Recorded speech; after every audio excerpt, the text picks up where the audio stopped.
lovelies, I hope you're all well. This story is bonkers, right? So, just look at this. Vermont Girls High School volleyball team is barred from using their own locker room after complaining about a transgender student who uses it and made inappropriate remarks to them, right? So, let's take a look at this story. Members of a Vermont Girls High School volleyball team have been banned from using their own locker room and now have to change in a single bathroom stall after they complained about a transgender teammate. So all of these girls are having to take it in turns, one by one, to go and get changed in a toilet because there's a man in their locker room and they don't like it. Problem is, Vermont state law, students can play in whatever team and use whatever locker room they identify with, which means the school have sided with the male and have made these girls go and change in the toilet, which is just ridiculous. So some teammates allege that the transgender player at Randolph Union High School made an inappropriate remark to some of them while they were changing. I mean, come on. You're talking about teenage girls here, and having been through that stage of life myself, it is an incredibly uncomfortable time in your life. You know, your body is changing, you've got hormones rushing all over the place. The last thing you want is when you're in a vulnerable position, i.e. getting changed in what I assume is an open locker room, to have a male in there watching you and making remarks. We don't know what the remarks were, but I can imagine that they weren't nice. The girls were saying it was made them uncomfortable. So they want the school to relocate the transgender player, who hasn't been named. No details of the alleged inappropriate remark have been shared, but it was inappropriate nonetheless. But Vermont state law means that students can play sports and use the locker room which correspond to the gender with which they identify. Blake Allen, a player on the team, told WCAX how uncomfortable it makes her feel, saying it's a huge thing. Everyone's asking, why aren't you allowed in the locker room? Exactly. Why aren't they allowed in the locker room? Shortly after the incident, the school sent out an email to families of the players informing them that the school has plenty of space where students who feel uncomfortable with the laws may change in privacy. But for how long? If the locker room isn't girls only, then surely the bathroom isn't girls only either. Superintendent Lane Millington, who oversees the Orange County School District, has yet to comment on the controversy. Funny that. We all know which side they'll be on though. With about 10 players on the team, Allen said that making each of them get changed in the single bathroom stall doesn't make sense. Exactly. But unfortunately, honey, your feelings don't matter. It's the feelings of the boy that wants to use your locker room that matters more. There's a hierarchy, okay? They want all the girls who feel uncomfortable to get changed in a single stall bathroom, which would take over 30 minutes, where if one person got changed separately, it would take a minute, like no extra time. Exactly, Blake, exactly.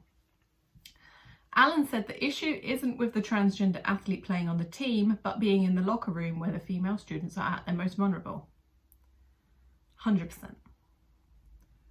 There are biological boys that go into the girls' bathroom, but never a locker room. So they are going into the bathroom. I knew it. She added, my mum wants me to do this interview to try to make a change. I mean, fair enough. Do you know, I have a little girl myself. She's only 4, so she's only just started school, and she goes to an all-girls school. And luckily, the law, well, it's not really a law, is it? But whoever it is in charge of single-sex schooling in this country has said that it's biology. So no, even if a boy says he is a girl, he would never be allowed in a girls' school. I feel like, for stating my opinion that I don't want a biological man changing with me, that I should not have harassment charges or bullying charges. They should all be dropped. Absolutely. Are they facing charges of bullying and harassment? Lisa Floyd, Randolph High School co-president, said that when policies are violated, disciplinary action consistent with the school's rules will be applied, adding that student safety is the district's top priority.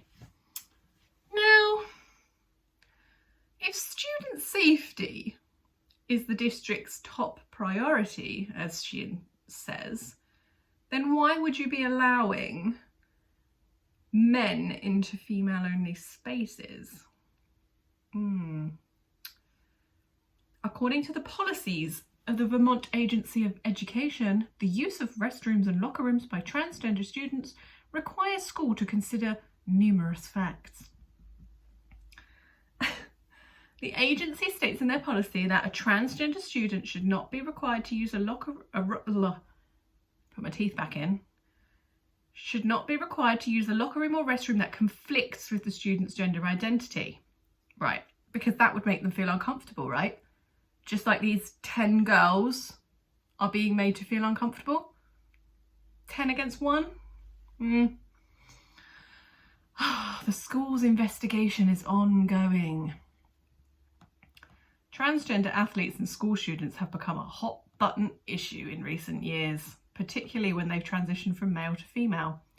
Yeah, because biological boys in a locker room are not going to feel intimidated having a female that identifies as a male being in there. They might not feel comfortable, but there isn't the same amount of risk, if you will, as there is with a man in a women's space. It's a different kind of discomfort, I think. I'm not disregarding that men would feel uncomfortable having a female in a male-only space, because I don't think that men should be in female spaces and I don't think females should be in male spaces, and that's just my opinion. And, you know, you are welcome to your opinion, even if that conflicts with mine. You know, I believe in freedom of speech and freedom of thought. Right. Yeah, and then it goes on to talk about Leah Thomas. And we all know about Leah Thomas. Right. So, my God. So, the whole thing about feelings and, you know, the transgender student shouldn't be made to change in the locker room that they're going to feel uncomfortable in because, you know, he says he's a she. But you're talking about a big number of girls that are uncomfortable versus one guy being uncomfortable. And I'm so glad that people are starting to push back against this sort of thing. I'm so glad. Like, I've never been for unisex bathrooms and unisex locker rooms and things like that, because there are people that will take advantage of it. There are predatory people out there and they will take advantage, and they do take advantage of that situation. And I don't want my little girl going into a public toilet. I mean, obviously she's not going to be going in without me. I don't want her to accidentally see something she shouldn't be seeing, you know? It's just not right. But, well, I really hope that these girls are allowed back in their own locker room and that they're going to be comfortable and all that. Let's take a quick look at some of the comments, right? This is disgusting. I'm horrified. This is madness. Follow the science. Which science? The science trademark or the actual science? I hope her parents have a good lawyer and the money for ongoing support, because their daughter will be hounded over this. Brave girl. Yes, she is incredibly brave. In this day and age, to speak out against this madness, you have to be incredibly brave. And I'm very proud of her and all the other girls for standing up for themselves, because in this day and age, if we don't stand up for ourselves, no one's going to. But anyway, I'd love to hear your thoughts in the comments below, and I'll see you very soon.